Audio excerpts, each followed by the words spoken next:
Oke.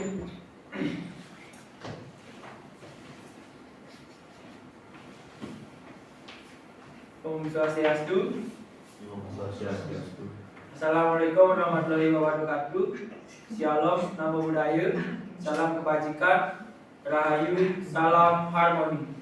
Salam harmoni. Sebelumnya yang terhormat Bapak Dr. Kadayogi Parta Lesmana, SPD MPD IPB, selaku dosen pengampu mata kuliah wawasan kependidikan. Di sini kami dari kelompok 3 akan membahas materi tentang pendidikan ditinjau dari filsafat positivisme, progresisme, humanistik, dan Pancasila. Sebelumnya, perkenalkan, nama saya Demade Dwi Mahendra. Saya sebagai ketua kelompok dan juga pemateri yang pertama. NIM akhir saya 1172 dan dilanjutkan oleh rekan saya.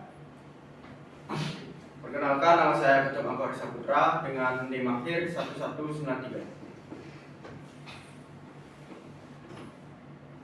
Perkenalkan, nama saya Ideang Adriana Saputra dengan NIM akhir 1173.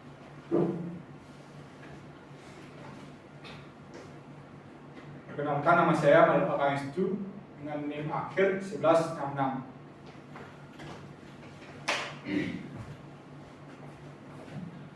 Perkenalkan, nama saya Tritari Putra dengan NIM akhir 1197. Perkenalkan, nama saya Imadeweda Arya Wimuna dengan NIM akhir 1178. Perkenalkan, nama saya Andra Budi Krishna dengan NIM akhir 1174.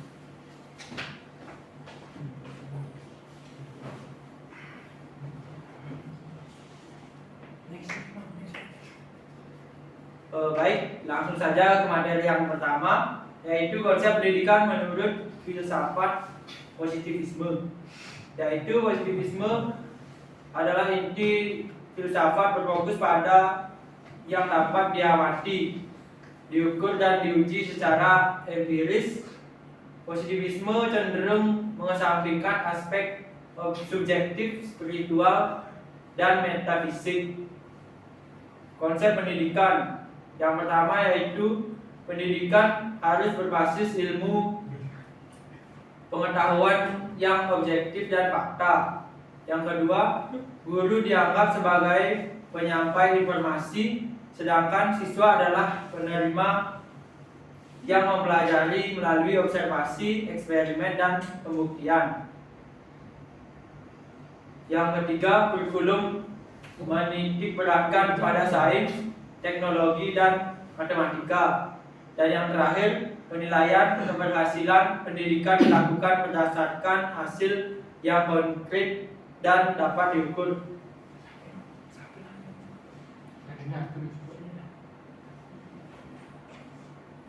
Selanjutnya dilanjutkan oleh rekan saya ke materi kedua. Baik, di sini saya akan melanjutkan dari materi rekan saya. Jadi yang pertama itu idealisme, mengedepankan mendorong pendidikan berbasis nilai, pendidikan moral dan yang tinggi. Jadi yang kedua itu fokus pada pengembangan intelektual dan siswa. Jadi yang ketiga ada melancarkan konsep utilitas yang dunia dan baik. Itu saja dari saya. Jadi presentasi akan dilanjutkan dari rekan saya. Dilanjutkan oleh rekan saya.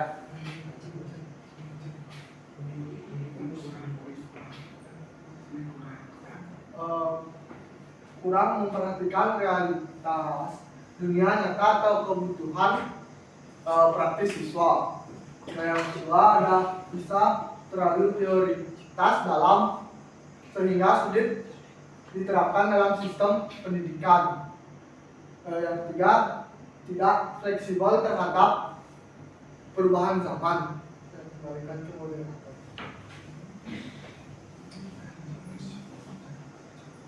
Baik, selanjutnya akan dilanjutkan oleh rekan saya materi keempat.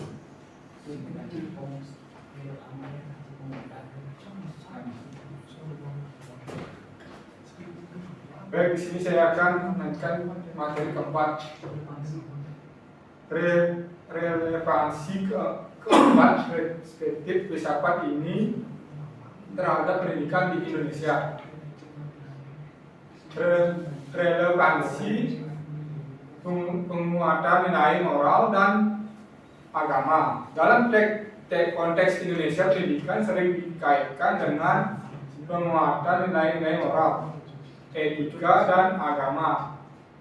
Idealisme sangat relevan karena menekankan pembentukan karakter dan pengembangan spiritual.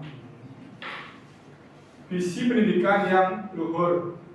Kurikulum di Indonesia seperti Pancasila dan pendidikan agama mencerminkan nilai-nilai universal seperti keadilan, kebenaran, dan perdamaian yang merupakan inti dari idealisme. Saya kembalikan ke Ketua Kelompok. Baik, materi selanjutnya akan dilanjutkan oleh rekan saya materi ke-5.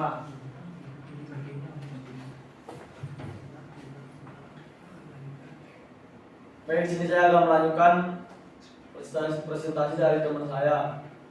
Pentingnya filosofi dasar. Filosofi idealisme mendorong sistem pendidikan untuk tetap berpegang pada visi besar yang sesuai dengan identitas bangsa.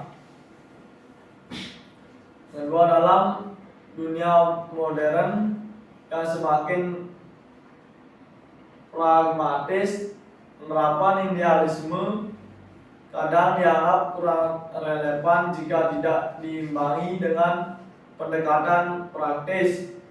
Dan terakhir, ada risiko terlalu menekankan teori dan melupakan aplikasi di dunia nyata.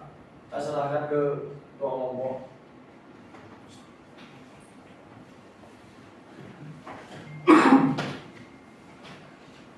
Baik, materi yang terakhir ini yaitu bagaimana integrasi nilai-nilai Pancasila dengan pendekatan pendidikan akan dilanjutkan oleh rekan saya pemateri 6 dan 7.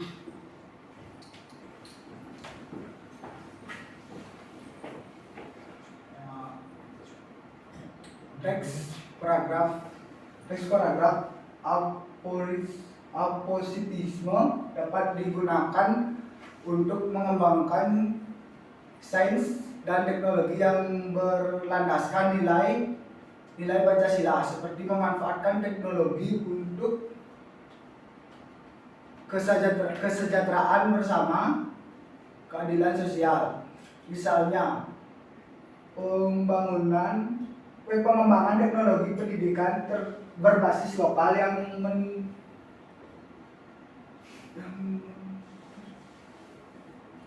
mendukung nilai gotong royong dan kebersamaan. Aplikasi pembelajaran sains tetap dilandasi etika dan moral yang sesuai dengan nilai-nilai ketuhanan dan kemanusiaan Pancasila dan progresisme. Saya akan kembalikan ke Ketua Kelompok. Baik, selanjutnya akan dilanjutkan oleh rekan saya materi ke-7. Baik, ini saya akan melanjutkan presentasi teman saya. Integrasi progresisme dapat memperkuat nilai Pancasila dengan menanamkan pengalaman belajar yang mencerminkan nilai moral, demokrasi, dan kerjasama. Yang kedua, misalnya pembelajaran berbasis proyek tentang pelestarian budaya, lokal sebagai wujud cinta tanah air. Yang ketiga, aplikasi. Menciptakan ruang pembelajaran yang mendorong siswa untuk aktif dan kritis dalam memahami peran mereka sebagai warga negara yang bertanggung jawab. Baik, saya silakan kepada Pak Moko.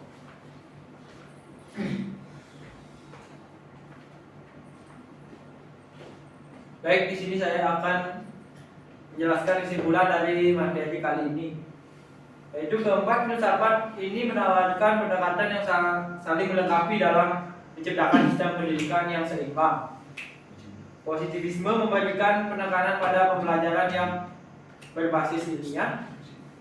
Progresivisme mendorong partisipasi aktif dan perkembangan sosial. Humanistik menekankan pentingnya pengembangan pribadi, dan Pancasila memberikan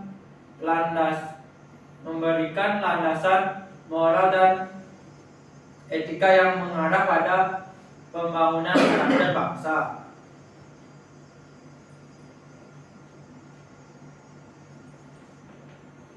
Baik, sekian presentasi dari kelompok kami. Kalau ada salah kata yang disengaja atau tidak disengaja, kami mohon maaf sebesar-besarnya. Kami akhiri dengan para pesanti. Om Santi. Assalamualaikum warahmatullahi wabarakatuh. Salam harmoni. Salam harmoni. Evoka. Jaya. Evoka. Dislike.